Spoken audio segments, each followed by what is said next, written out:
You are probably watching Netflix right now, or you'll be later tonight. But have you ever wondered what's happening behind the scenes when you hit play?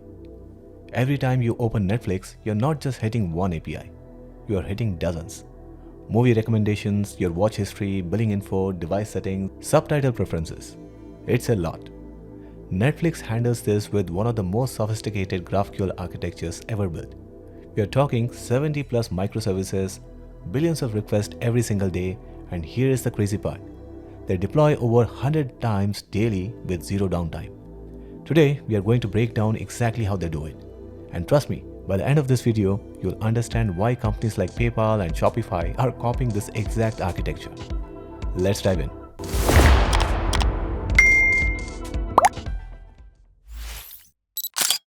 Now, before we dive into Netflix's architecture, let me give you a quick crash course on GraphQL.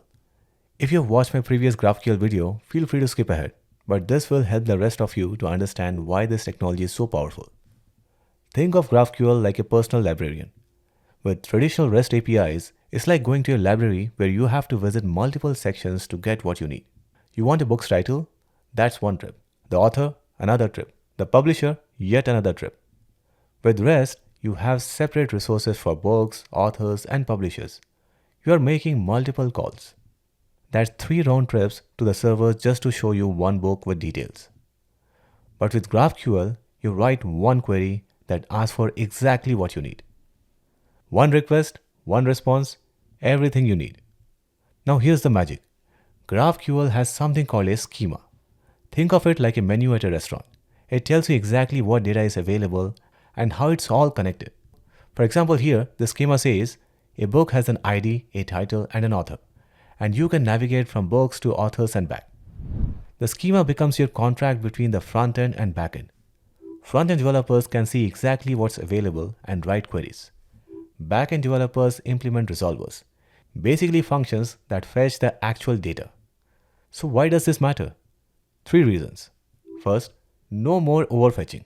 With REST, the API decides what data you get. With GraphQL, you decide. You only get what you ask for. Second, no more underfetching.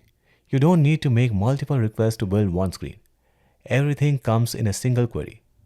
And third, it's self-documenting. That schema, it's living documentation.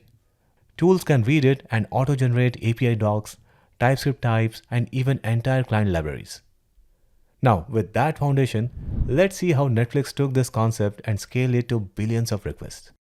So let's rewind to around 2012. Netflix started with a pretty standard setup. They had a monolithic API. Think of it like one giant building where everything lives. But then they went hard on microservices.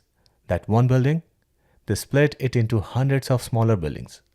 One service handles user profiles, another handles recommendations, another handles billing. You get the idea. Now here is where it gets messy. Imagine you are building the Netflix mobile app. To show one screen, just the home page, you need data from like 20 different services. So what do? You make 20 API calls. No way, that's way too slow. The user would be sitting there watching a loading spinner forever. So you write orchestration logic. You create a backend for front-end layer. Basically a middleware that calls all 20 services, stitches the data together, and sends it to the client. But here's the problem. Every team needs slightly different data. The mobile team needs user avatars at different resolutions than the TV team. The web team needs metadata that the mobile team doesn't care about. So now you have got this coordination nightmare. Teams are blocked waiting for other teams to update APIs. You are shipping features slower, and the orchestration layer becomes the giant ball of spaghetti code that nobody wants to touch. Netflix engineers literally said this became their biggest productivity bottleneck.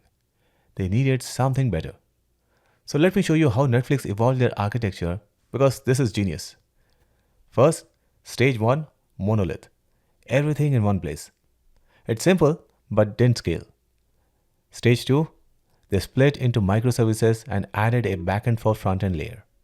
Better, but now the BFF became a bottleneck. And then there was this graph monolith. This is where they first introduced GraphQL. One central gateway that talks to all the services. Clients write queries and boom, they get exactly the data they need. And this worked for a while. But guess what happened? That central GraphQL gateway became the new bottleneck. Every team had to coordinate through it. Every deploy required everyone to sync up. It was just the monolithic problem all over again, but with GraphQL. And this is where it gets beautiful. Federation. Instead of one giant GraphQL schema managed by one team, they split it up. Each team owns their own piece of the graph. The recommendations team owns the movie type and its fields. The user team owns the user type. The billing team owns subscription. But here's the magic. To the client, it still looks like one unified API. You write a single query that spans multiple team services and it just works. This is called Apollo Federation. And it's basically GraphQL's answer to microservices. Today, Netflix runs over 70 of these subgraphs. That's 70 different teams all owning their slice of the graph, all deploying independently. They are processing billions of requests daily, and teams are shipping features 100 plus times per day without stepping on each other's toes. Let me show you how it actually works. Alright, so imagine you are building a movie streaming app. Let's keep it simple. Just 3 services: user service, movie service, and review service. The user service owns everything about users: name, email, watch history. Movie service owns everything about movies such as title, description, thumbnail, rating. The review service owns user reviews and ratings. Now, here's a typical query a client might send. Look at this query. It's asking for user data, movie data, and review data. That's 3 different services. And here's what happens behind the scenes. The query hits the Apollo router. Think of this as a smart gateway. The router looks at the query and says, okay, I need to call the user service first to get the user and their watch history. User service returns. Here is user 123 and here are the movie IDs in their watch history. The router now calls the movie service. Hey, give me details for movies 456 and 789. And simultaneously, it calls the review service. Give me reviews for movies 456 and 789. The router stitches everything together and sends it back to the client as one beautiful nested JSON response. The client made one request, but behind the scenes, the router orchestrated calls to 3 different team services in the right order and assembled the result. With REST, the client would have had to make 3 plus requests, parse each response, and stitch it together themselves. With Federation, all that complexity is handled server-side by the router. Now, here's the really clever part. Netflix uses these special directives to tell the router how to stitch things together. The add key directive tells the router, hey, you can identify a movie by its ID, and you can fetch it from the movie service.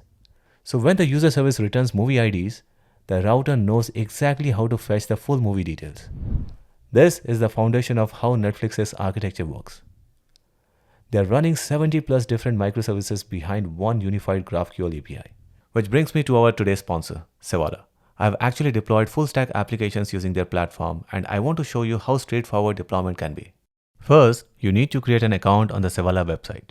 Once logged in, you arrive at the Sevalla dashboard. We are going to do 2 things here. Create a PostgreSQL database for our app on Sevalla and deploy our Next.js application to Sevalla's application hosting. In the Sevalla dashboard, find the option to add a new database. Choose PostgreSQL. After a few seconds, Sevalla will provision a new Postgre database for us. It's fully managed, meaning Sevalla handles the setup, scaling, and maintenance.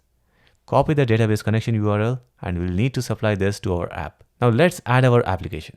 So I have connected my GitHub account and selected the repository containing our Next.js project. We also choose the region for our app, ideally the same region as the database for best performance. Now before deploying, we need to tell our app how to connect to the database. Now our app running on Sevalla will have access to process.env.database URL and can connect to the right database. We hit the deploy button, Sevalla will spin up a container to build our app. And here it is. Our app is on the internet. It looks the same as it did locally. But here's the thing. Even the best infrastructure can fail. The Apollo router written in Rust orchestrates everything in under 10 milliseconds while handling billions of requests daily.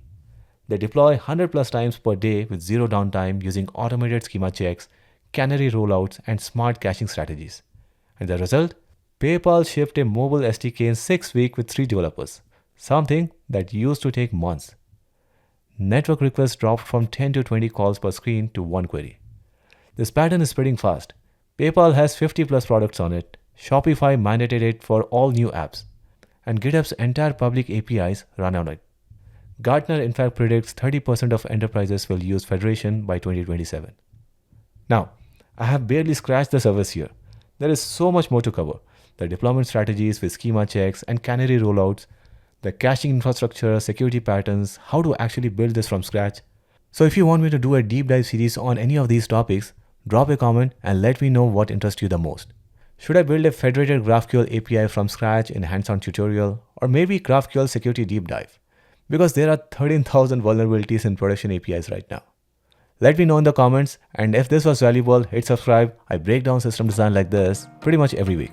Thanks for watching, and I'll see you in the next one.